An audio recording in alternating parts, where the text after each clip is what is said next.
बदनाम Epstein file में भाजपा के नेताओं का नाम। एप्स्टीन एक बदनाम व्यक्ति, घिनौने अपराधों का आरोपी।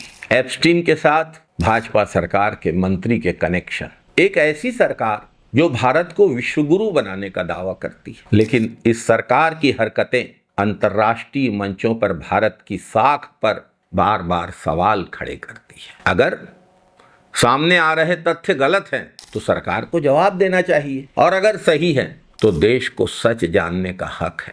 आज इसी पर बात करेंगे।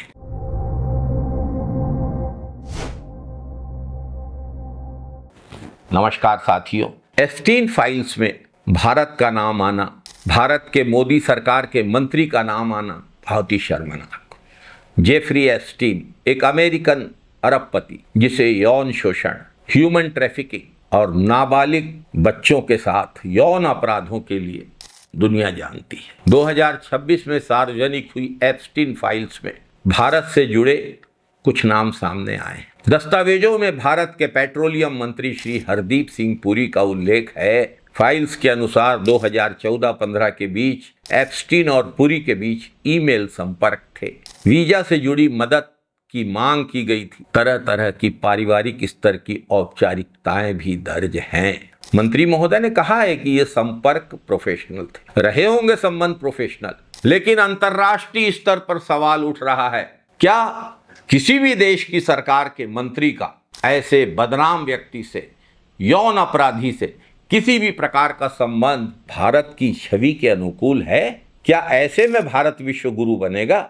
ये सवाल हम नहीं पूछ रहे हैं, पूरा देश पूछ रहा है, पूरा संसार पूछ रहा है। कनाडा की राष्ट्रीय पुलिस एजेंसी RCMP की रिपोर्ट में कहा गया है कि लॉरेंस बिश्नोई गैंग की गतिविधियां अंतर्राष्ट्रीय अपराध, एक्सटॉर्शन और टारगेट किलिंग से जुड़ी हुई।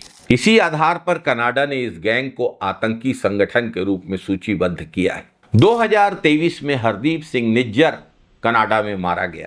कनाडा सरकार और कनाडा के प्रधानमंत्री ट्रूडो ने संसद में कहा है कि उनके पास इंटेलिजेंस इनपुट्स हैं जो भारत से जुड़े एजेंट्स की भूमिका की ओर इशारा करते हैं। अगर एक देश की सरकार सार्वजनिक रूप से ऐसी बात कह रही है, ऐसे सवाल उठा रही है, तो भारत सरकार की चुप्पी बहुत बड़ा सवाल बन जाती है। ये आरोप कनाडा ने लगाए हैं। इन आरोपों की हम पुष्टि भी नहीं करते, लेकिन देश के सामने हम तथ्य रख रहे हैं, इनका खुलासा होना चाहिए। भारत विरोधी हर आतंकवादी को ढूंढ कर मारा जाना चाहिए, चाहे वो कहीं भी हो। लेकिन अगर मारने की इस प्रक्रिया में हम पर आतंकवाद का आरोप लगने लगे तो निश्चित रूप से चिंता की बात तो है। भारत लगातार आतंकवाद से लड़ता रहा है। हमारे देश के 3 बड़े नेता आतंकवाद का निशाना बने, महात्मा गांधी, इंदिरा गांधी और राजीव गांधी। आतंकवाद का दंश भारत के लोगों ने झेला है, लेकिन अगर किसी कारण से हम पर आतंकवाद का आरोप लगने लगे तो ये भारत विरोधियों की बहुत बड़ी सफलता होगी। हमें इस स्थिति से बचना चाहिए, अन्यथा विश्व गुरु बनने के सपनों का क्या होगा? आतंकवाद के प्रवर्तक बनके, भ्रष्टाचारियों के संरक्षक बनकर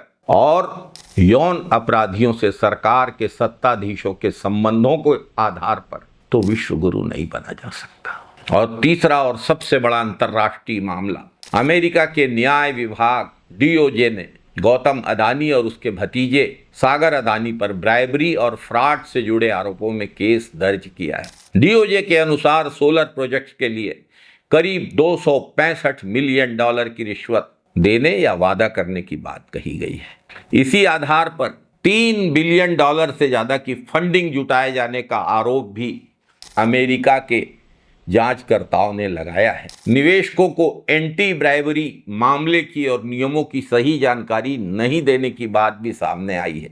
अदानी ग्रुप इन आरोपों से इंकार कर रहा है।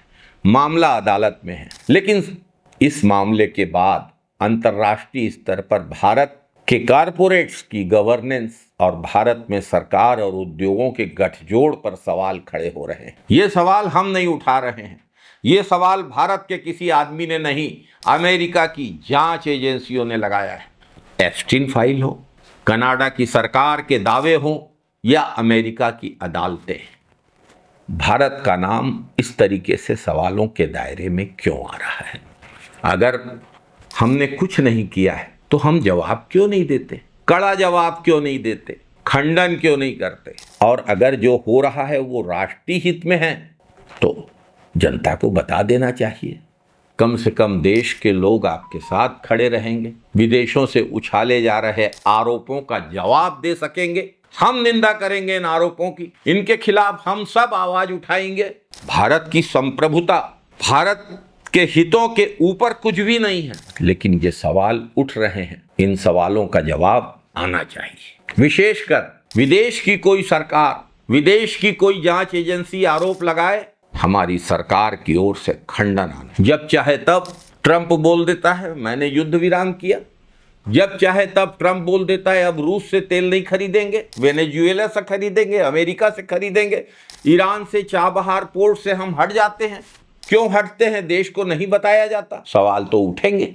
लोकतंत्र में सवाल पूछना देशद्रोह नहीं, देशभक्ति है। और अगर आप भी ये मानते हैं कि भारत की संप्रभुता, भारत की गरिमा, भारत का सम्मान भाजपा के हितों से ऊपर है, तो आपको भी आवाज उठाना चाहिए, आपको भी हकीकत पता लगना चाहिए। सत्यमेव जयते ही तो हमारे देश का ध्येय वाक्य है। सत्य की विजय होगी। सच क्या है ये बताया जाए। इस वीडियो पर कमेंट करिए, शेयर करिए। असली आवाज यूट्यूब चैनल को सब्सक्राइब करिए, बेल आइकन दबाइए। सच के लिए हमसे जुड़े रहिए। जय हिंद साथियों, वंदे मातरम साथियों।